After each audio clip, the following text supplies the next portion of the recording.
오늘은 오랜만에 비가 왔는데 저는 어릴 때부터 맑은 날을 좋아했습니다. 근데 결혼하고 나서 비가 와도 좀 마음이 이제 좋아졌긴 했는데요, 어릴 때 얼마나 철이 없었는가 하면은 마음에 하나님이 제발 그냥 비를 안 주시고 매일 좋은 맑은 날만 있으면 좋겠다, 운동장에 가서 마음껏 뛰놀 수 있기 때문이죠. 그런데 비가 안 온다면 어떻게 되겠습니까? 1990년도 초반에 포항에 한 달간 비가 안 왔는데 요즘에 우리가 흔히 많이 볼 수 있는 현상이 잦아지고 있습니다. 한여름에 비가 한 달이나 안 오면은 강바닥이 보이고 땅이 갈라지고 농사를 못합니다. 과일값은 폭등하죠. 3년 반 동안 비가 안 온다. 여러분, 어떤 일이 일어날까요? 우리가 지금 보고 있는 엘리야 시대 때 정말 그런 일이 일어났습니다. 흔한 현상이 아닙니다. 근데 우리가 지금 성경을 쭉 보고 있는데요, 어떻게 3년 반 동안 비가 오지 않았을까? 그것은 한 가지 때문입니다. 하나님의 백성들이 양다리를 걸치고 있는 죄 때문입니다. 하나님을 믿지만은 바알 우상, 하나님을 섬기지만은 물질과 명예와 외모와 성공을 쫓아갈 때 이 양쪽에서 머뭇머뭇거리는 양다리 걸치는 그러한 이스라엘 백성들, 그저 깎아 만든 그 바알이라는 우상 앞에서 벌벌 떨면서 비를 내려달라고 기도하는 그 모습 속에 하나님께서는 너무 마음이 아프셨던 거죠. 그래서 죄에 대한 하나님의 진노, 심판에 대한 표시로서 비를 주지 않으셨습니다. 그렇다면 이스라엘 백성들에게 지금 가장 절실하게 필요로 하는 것은 무엇일까요? 비가 다시 오는 것입니다. 오늘 본문의 내용이 바로 비가 오는 바로 그 기사를 기록하고 있습니다. 엘리야는 하나님이 비를 내려주시기를 간절히 기도하고 있고, 하나님은 엘리야의 기도에 응답하셔서 수년간 멈추었던 하늘의 문을 여시고 폭포수와 같은 큰 비를 해결하기 위해서 내려주신 것입니다. 비를 주셨다는 것은 첫 번째 육적인 해갈이겠죠. 짐승들도 죽어가고 사람들 죽어가는데 비가 쏟아지니 곡식을 거둘 수가 있고 짐승이 살아납니다. 그래서 비가 온다는 것은 육적인 해갈을 의미합니다. 뿐만 아니라 3년 반 동안 비가 오지 않을 때 정말 이들에게 가라한 것은 뭘까요? 하나님의 말씀입니다. 여러분, 예배를 제가 남설교회 부목사를 했을 때 화정 목사님이 늘 그러셨어요. 3번만 주일 예배에 연속으로 빠지면은 영적인 침체가 온다, 장사가 없다, 늘 그렇게 이야기하셨어요. 여러분, 테스트 하지 마시기 바랍니다. 일부러 그러실 필요는 없습니다. 그런데 왜 그러셨을까? 우리는, 하나님의 백성들은 갈함이 있거든요. 이 갈함이 있기 때문에 빨리빨리 채워야 됩니다. 근데 은혜를 받을 장소에 와서 은혜를 받아야 되는데 이 습관처럼 예배에 빠지고 예배에 집중하지 못하고 이렇게 마음이 흐려지게 되면 마음이 굳어지게 되는 것이죠. 3년 반 동안 비가 오지 않으니까 계속 바알을 찾습니다. 당연히 이들의 영혼이 지금 죽어가는 것이죠. 다시 비가 온다는 것은 영적인 해갈, 오늘 제가 해갈이라는 의미를 여러분께 쓸 겁니다. 해갈이라는 것은 해소가 되었다는 것이죠. 육적으로 영적으로 필요했던 것들이 해소가 되는 것입니다. 오늘 우리들에게도 해갈이 필요합니다. 육적인 해갈이 필요합니다. 여러분, 우리가 먹고 사는데 필요한 건강, 물질, 또 질병이 있으면 또 병도 치료되어야 되고요. 그리고 우리 자녀들, 이 수능치고 수험생들 진학, 또 진로, 직업을 얻고 결혼을 하고 아이를 낳고, 사실 이 모든 것은 우리의 육신에게 필요한 것입니다. 하나님이 도와주셔야 됩니다. 육적으로 가람이 있죠. 필요한 것이 있습니다. 해갈이 되어야 됩니다. 더 중요한 것은 영적인 해갈입니다. 우리 영적인 존재이기 때문에 우리는 교회 나와서 은혜를 받아야 됩니다. 그리고 예수님의 십자가의 사랑을 매번 확인해야 됩니다. 죄 용서 받아야 되고, 그리고 죄를 이기며 나갈 수 있는 성령의 능력을, 은혜를 많이 받아야 우리의 영혼이 활력을 얻고 살아갈 수가 있는 것이죠. 예수님을 전할 때 우리 남편과 아내와 친구들이 주님께로 돌아오는 이 복음 전도라는 것도 영적인 해갈입니다. 그리고 우리 창원의 인구의 95만이 하나님을 모르고 있지 않습니까? 그분들이 하나님께로 돌아오는 이 부흥도 영적인 해갈이라고 볼 수가 있습니다. 여러분 기억하셔야 됩니다. 육적인 복과 영적인 복은 하나님이 주신다는 것입니다. 하나님이 모두 열쇠를 쥐고 계신 것입니다. 하나님께서 비를 주셔야 됩니다.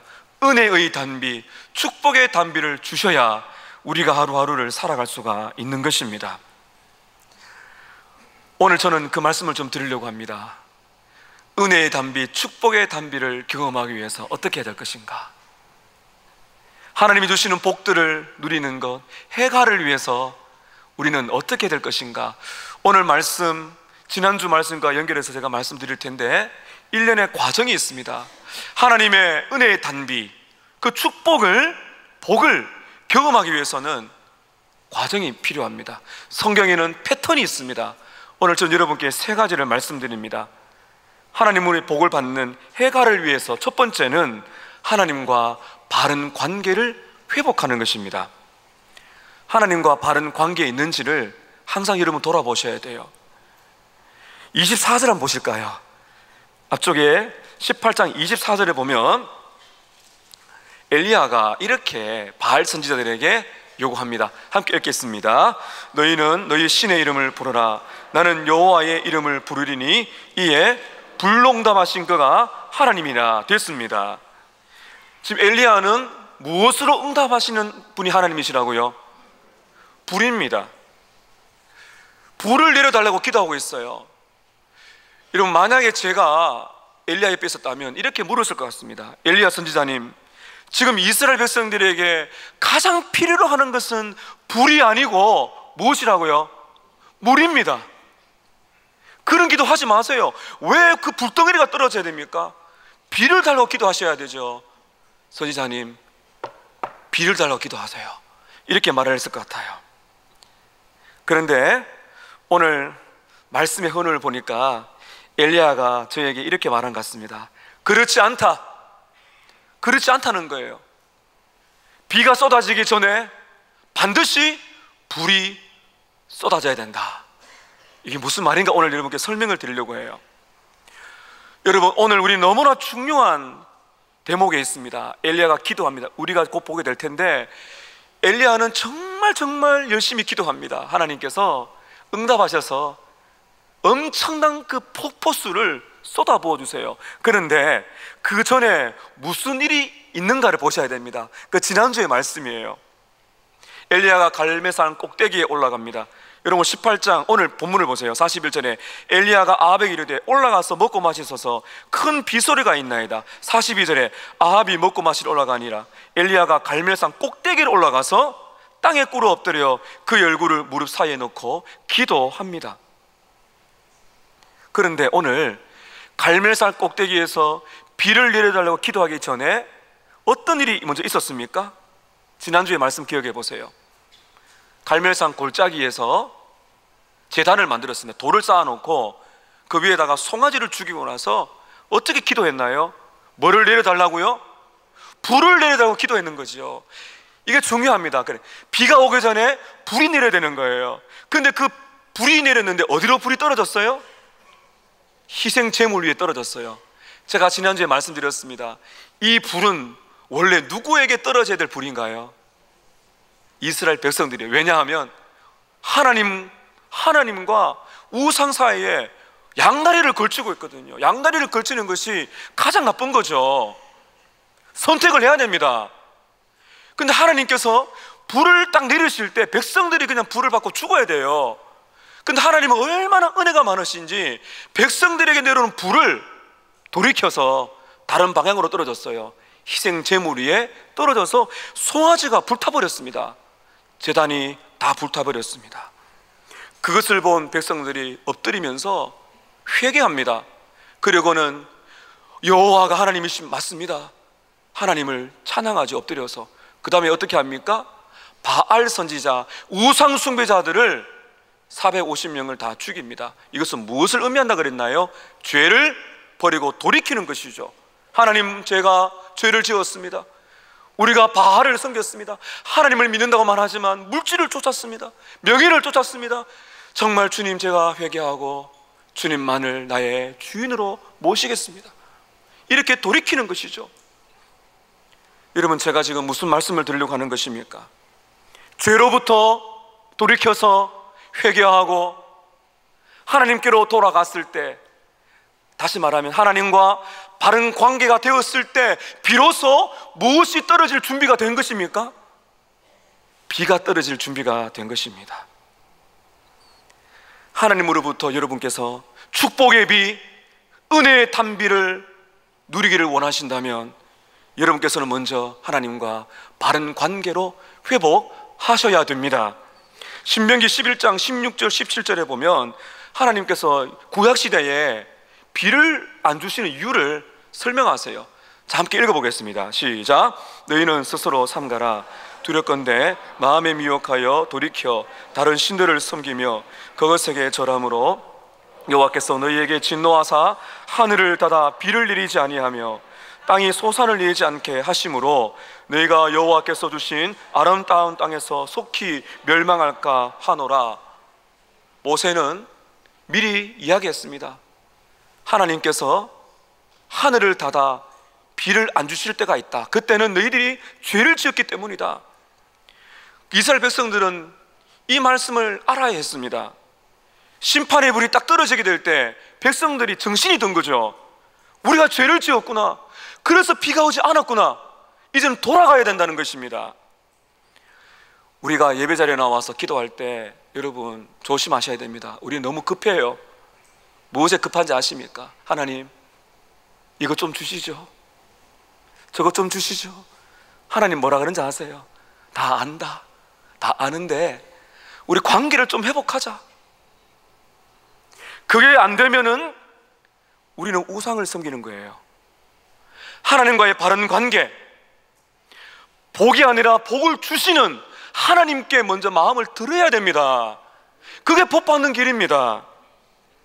우상을 버리고, 여러분, 이 땅에서 우리는 100% 완전할 수 없어요. 그러나 예배 자리에 나왔을 때 우리는 하나님께로 돌아가야 돼. 계속 돌아가는 것이죠. 주님, 저의 마음이 너무나 부끄럽습니다. 그러나 주님께 돌아갑니다. 나의 죄를 대신하여 죽으신 예수님의 십자가 앞으로 갑니다. 부활하신 주님의 은혜를 내가 믿습니다. 그 고백이 우리에게 필요한 것입니다. 오늘 우리에게 가장 우선적으로 중요한 것은 십자가에서 우리의 삶이 출발하는 것입니다. 그 십자가에서는 왜 우리는 십자가 앞으로 갑니까? 그 십자가는 내가 받아야 할 진노를 예수님이 받으신 바로 그 대속의 은혜를 대신해서 받으신 하나님의 진노를 대신 받으시고 죽은 십자가가 우리의 모든 것의 출발이에요. 십자가 앞으로 가면 우리는 무엇을 고백합니까? 하나님, 저는 아무것도 할 수 없습니다. 오직 하나님의 은혜가 필요합니다. 저는 죄인입니다. 저의 죄를 용서하여 주십시오. 십자가 앞에 나아가면 주님이 우리의 죄를 용서하시고 죄사함의 확신을 주시고 십자가와 부활은 오늘날을 살아내게 만들고 기도할 능력을 주고 세상을 살아낼 능력이, 소망이 십자가에서부터 나오게 되는 것입니다. 십자가에서 멀어지면, 예수님에서 멀어지면 우리는 축복의 단비를 받을 수가 없어요. 여러분, 의식적으로 그렇게 하셔야 됩니다. 반드시 여러분 기도하실 때 누구의 이름으로 기도하세요? 누구의 이름으로요? 예수님의 이름으로 기도합니다. 아멘. 너무 중요합니다. 다른 것에서는 익숙해져도 괜찮아요. 그러나 십자가, 예수 그리스도에게는 날마다 새로워야 돼요. 이것이 살아있는 성도입니다. 십자가 앞에 가면 절대로 여러분을 내쫓지 않습니다. 오라. 그 십자가에서 내 죄와 용서받았구나. 부끄럽지만은 또 용서를 구하는 것이죠. 살아갈 소망, 죄 사함의 확신, 나는 더 이상 죄의 노예가 아니구나. 하나님의 은혜 받는 자녀가 맞구나. 그래서 여러분, 우리는 십자가 앞으로 나아가 회개하고 용서를 구하고 기뻐하고 예수님을 찬양하게 되는 것입니다. 그러므로 하나님이 주시는 모든 복을 받기 위해서는 여러분, 먼저 하나님과 바른 관계를 회복하셔야 됩니다. 두 번째입니다. 해가를 위해서 두 번째 우리가 해야 될 것은 하나님의 은혜로운 주권을 인정하는 것입니다. 하나님의 주권을 인정하는, 다시 말하면 하나님께서 내 인생의 주인이심을 조금도 의심하지 말고 믿으라는 것이에요. 이스라엘 백성들은 엄청난 고난 중에 있습니다. 우리는 지금 계산을 해보니까 3년 반이라는 것을 야고보서 신약의 5장을 통해 알 수가 있어요. 근데 이스라엘 백성들은 언제 비가 올지 몰라요. 우리는 지금 알지만 역사적인 기록을 보기 때문입니다. 하나님께서 계속 비를 안 주시면 5년 10년 가면 초토화가 되는 것입니다. 황폐화가 되는 것입니다. 그런데 하나님께서는 그렇게 하지 않으셨습니다. 다시 기회를 주셨어요. 돌아올 기회를 주셨어요. 그들이 돌아오지 않았지만은 하나님께서 그들에게 돌이킬 기회를 주시고 돌아오라고 말씀하시는 겁니다. 18장 1절을 한번 보시겠습니다. 18장 1절에 너무너무 중요한 표현이 있어요. 자, 일단 우리가 1절을 먼저 읽겠습니다. 18장 1절 시작. 많은 날이 지나고 제3년에 여호와의 말씀이 엘리야에게 임하여 이르시되 너는 가서 아합에게 보이라. 내가 비를 지면에 내리리라. 너는 가서 누구에게 보이라고요? 이 아합이 누굽니까? 악한 왕입니다. 우상 숭배자입니다. 돌아오지 않습니다. 근데 하나님은 아합에게 보여서 아합에게 말을 하라는 것입니다. 하나님과 바알 사이에 양다리를 걸치고 죽음을 향해 치닫고 있는 아합에게 말을 해라. 어떤 말입니까? 내가, 따라하십시다. 내가 비를 지면에 내릴 것이다. 여러분, 이 구절을 잊지 마세요. 이 말이에요. 내가 그들을 불쌍히 여겨 비를 지면에 내릴 것이다. 누가 이렇게 하셨어요? 하나님이십니다. 이것이 당신의 백성들을 버리지 아니하시는 하나님의 주권적인 은혜입니다. 오늘 본문 41절 보십시오. 아합에게 불사건 있은 다음에 아합에게 이렇게 말을 하죠. 41절입니다. 함께 읽습니다. 시작. 엘리야가 아합에게 이르되 올라가서 먹고 마시소서. 큰 비소리가 있나이다. 지금 비가 왔습니까? 안 왔습니까? 안 왔습니다. 이게 믿음이에요. 주권적인 그 뜻을 믿는 것입니다. 하나님께서 비를 주겠다 하셨거든요. 믿음의 귀로 들리는 것입니다. 큰 비소리가 있으니까 왕이여 준비하십시오. 은혜로운 주권을 보고 계십니까? 백성들을 살릴 하나님의 주권적인 계획을 보세요. 백성들은 멀리 떠나가지만 하나님은 살려주겠다는 것입니다. 내가 비를 내려주겠다. 돌아와라. 비를 내려주겠다는 것이죠. 여러분, 세상의 크고 작은 일들 하나님이 다스리고 계십니다. 믿으십니까?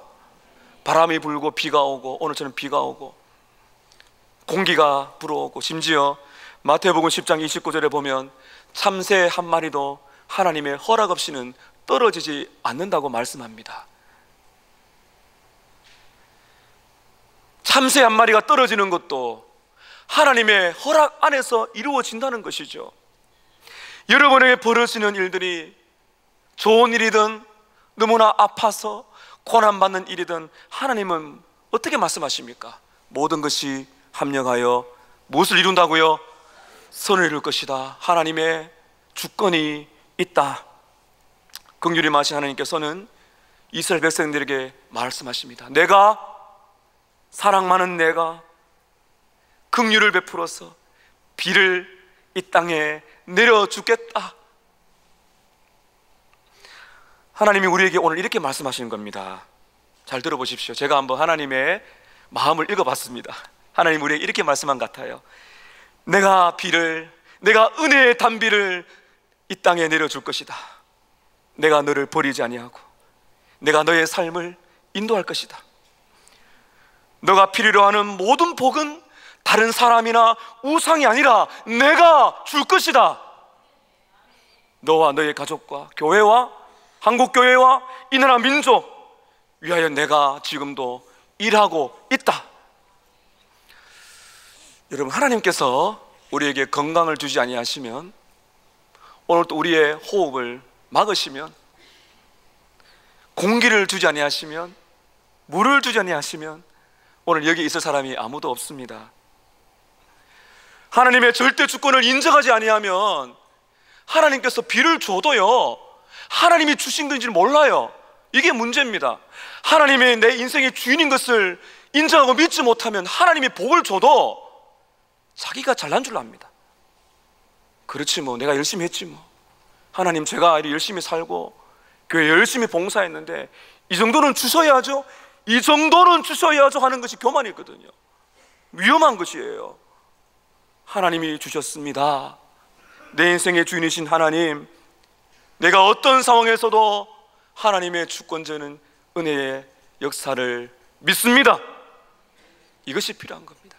이때 하늘문이 열리고 은혜의 담비가 쏟아져 우리의 육신에 영적인 필요한 양식, 그 은혜의 담비가 쏟아지고 해갈이 되는 것이에요. 하나님의 주권을 인정하는 것, 너무나 중요합니다. 세 번째입니다. 해갈을 위해 해야 할 것 세 번째는 기도하는 것입니다. 오늘 본문에서 가장 많이 강조되는 거예요. 은혜의 단비, 축복의 단비, 육적인 영적인 복을 받는 그 길은 기도하는 것이다. 세 번째 말씀을 하고 있습니다. 중요한 질문을 드립니다. 하나님께서는 약속하셨습니다. 그죠? 내가 비를 지면에 내릴 것이다. 여러분, 그러면 어떻게 해야 되겠어요? 믿고 기다리면 되지 않습니까? 하나님이 약속하셨는데요, 다른 사람이 아니고 하나님이 약속하셨는데 믿고 기다리면 되죠.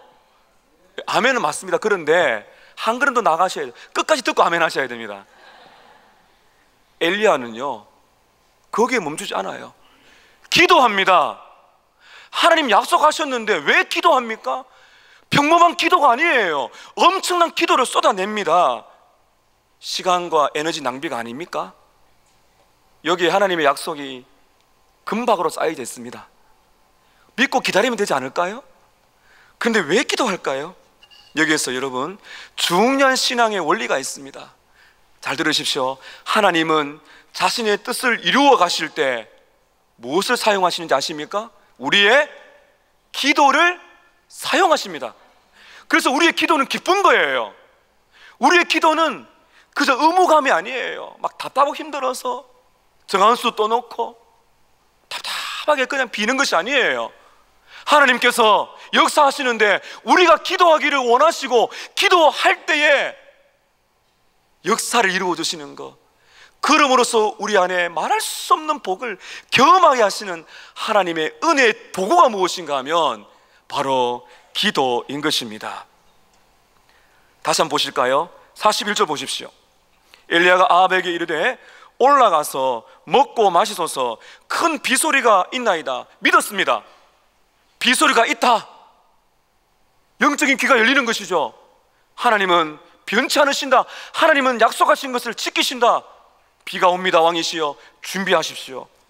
그리고 끝났나요? 42절 보셔야 됩니다. 자, 42절 봅니다. 읽습니다. 시작. 아합이 먹고 마시러 올라가니라.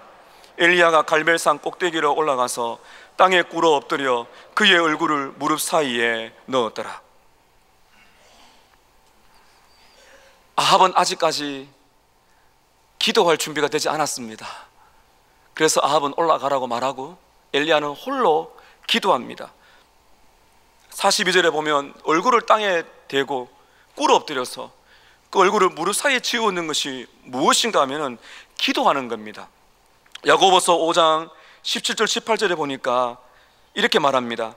엘리야는 우리와 성정이 같은 사람이로되 그가 비가 오지 않기를 간절히 기도한 즉 3년 6개월 동안 땅에 비가 오지 아니하고 다시 무엇을 하니? 기도하니 하늘이 비를 주고 땅이 열매를 맺었느니라. 두 무릎 사이에 얼굴을 집어넣은 것은 기도했다는 것입니다. 하나님께서는 우리에게 기도를 요청하십니다. 하나님의 뜻을 이룰 때 우리는 기도하기를 원하시는 거예요. 에스겔서 36장 36절에서 38절의 말씀 보면은 우리에게 이렇게 말씀하십니다. 너희 사방에 남은 이방 사람이 나 여호와가 무너진 곳을 건축하며 황폐한 자리에 심은 줄을 알리니 나 여호와가 말하였으니 이루리라. 주 여호와께서 이같이 말씀하시느니라. 함께 읽겠습니다. 시작. 그래도 이스라엘 족속이 이같이 자기들에게 이루어 주기를 내게 구하여야 할지니라. 잘 보십시오. 그래도 앞에 뭐가 있나요? 하나님의 뜻이 있습니다. 회복시켜 줄 것이다. 그 다음에 뭐라 그래요? 그래도 이스라엘 족속이 귀한 줄 알고 하나님 앞에 나와 자기들에게 이루어 주기를 구하여야 할지니라. 그래도 우리는 기도해야 됩니다. 하나님의 엄청난 약속이 있습니다. 그래도 우리는 기도해야 됩니다. 이것이 하나님의 방법인 것입니다. 여러분, 그렇다면 하나님의 뜻을 이루기 위해서, 은혜의 단비를 경험하기 위해서 우리는 어떻게 기도해야 될까요? 세 가지를 말씀드리고 말씀을 정리하고자 합니다. 우리는 도대체 어떻게 기도해야 될까요? 첫 번째입니다. 잘 기억하셔야 됩니다. 말씀을 붙들고 기도하는 것입니다. 무엇을 붙들고요? 말씀을 붙드는 것입니다. 다시 한번 볼게요. 41절 보십시오. 41절 하반절에 큰 비소리가 있나이다. 이건 누가 약속하신 거예요? 하나님이 약속하신 것입니다. 가장 강력한 기도는 말씀을 붙드는 기도예요. 약속을 붙드는 기도입니다. 큰 비소리가 있습니다. 자, 그 다음에 43절 보세요. 그의 사환에게 이르되 올라가 어느 쪽을 바라보라고요? 바다 쪽. 왜 바다 쪽을 바라보라 그럽니까? 거기서 무엇이 지금 오기 때문입니까? 비구름이 오기 때문입니다. 믿음입니다. 약속을 붙드는 것입니다. 믿음의 근거는 나의 신념이 아닙니다. 믿음의 근거는 살아계신 하나님의 약속의 말씀인 것이에요. 하나님의 말씀을 읽으시고요, 들으시고요, 묵상하시고요, 그럼으로써 하나님의 말씀이 여러분의 사고를 지배하게 만드세요. 여러분께서 주일날 말씀을 듣고 나가시면서 점점 잊어버리시죠. 어떤 분들은 극동방송에서 들으시고요, 또 저에게 또 감사하다 이런 말씀도 하십니다.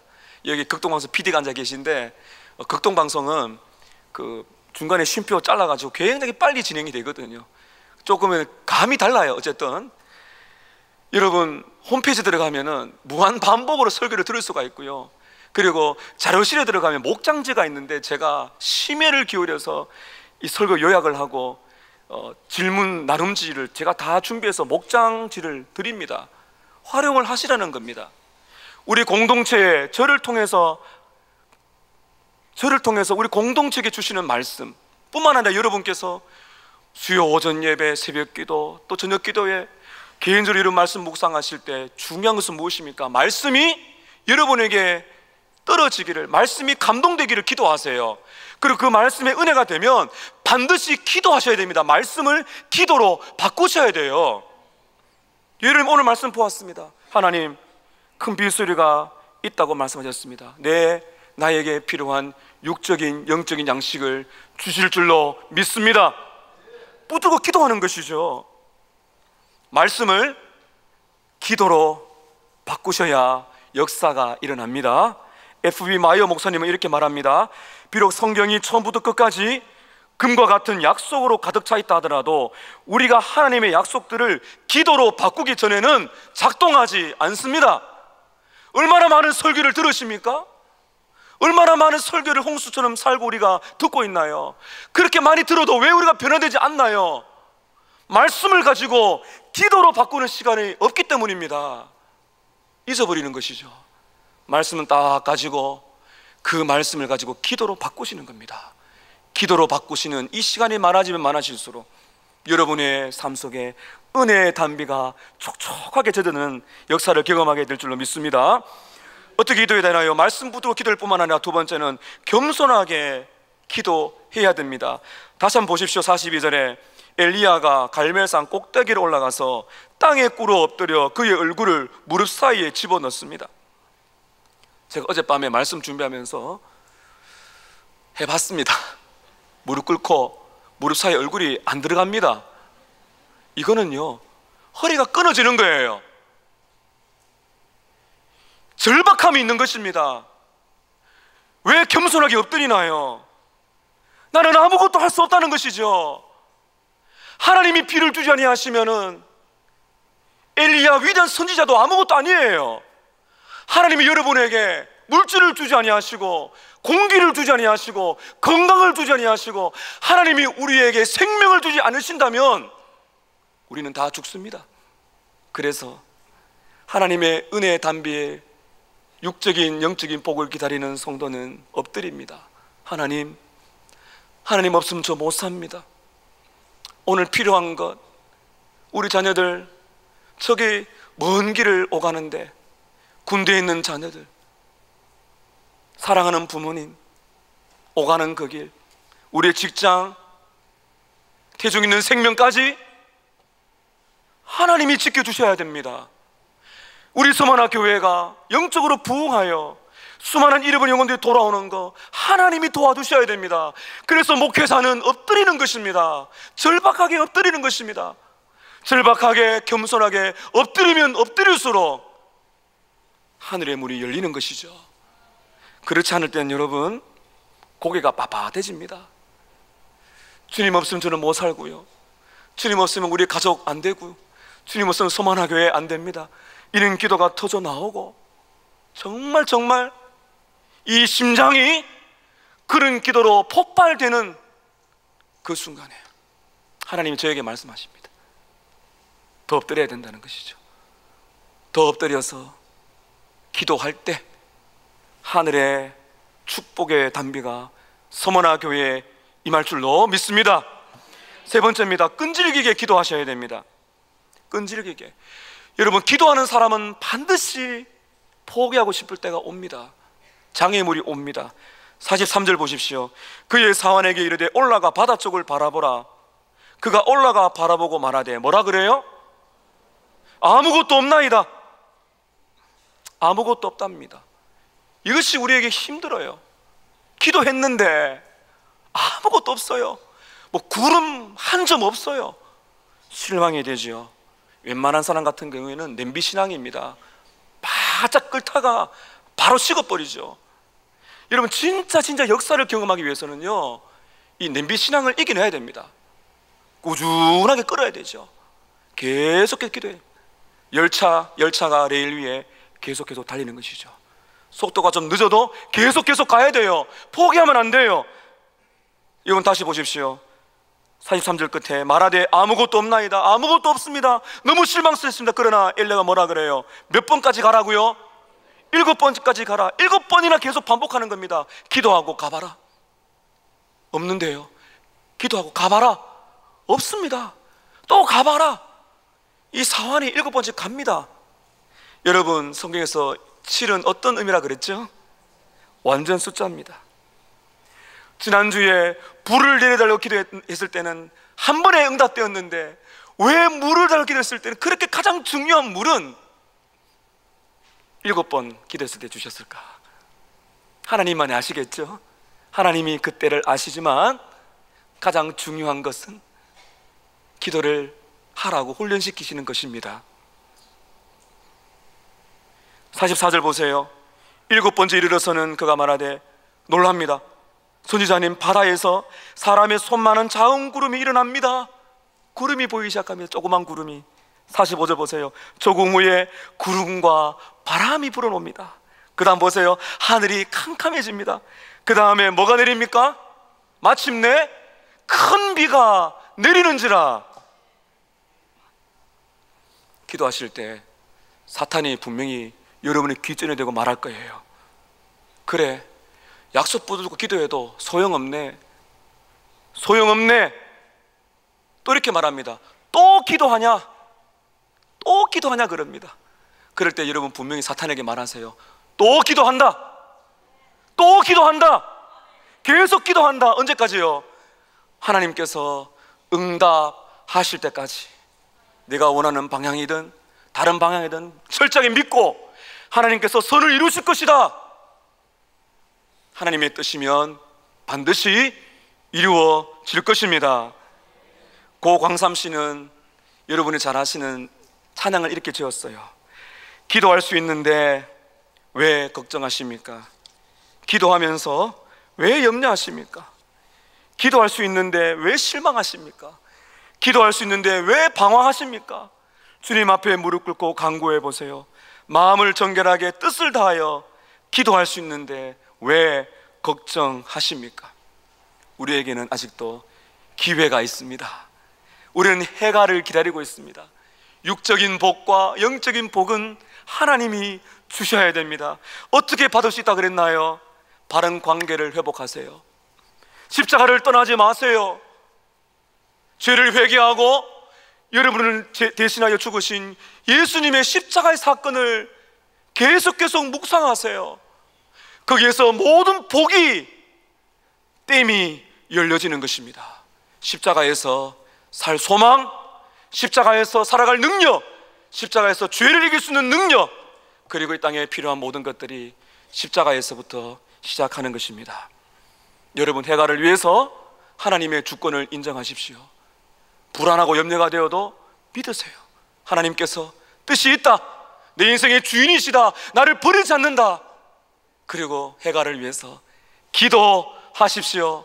말씀을 붙드시고요, 그리고 겸손하게 하나님 앞에 절실하게, 그리고 포기하지 말고 또 기도하고 또 기도하고 또 기도하여 마침내 큰 비가 내릴 때까지 육적인 영적인 복락이 여러분과 우리 가정과 교회 위에, 이 나라 민족과 한국교회에 임할 때까지 기도하며 나아가시는 여러분 되시기를 축복합니다.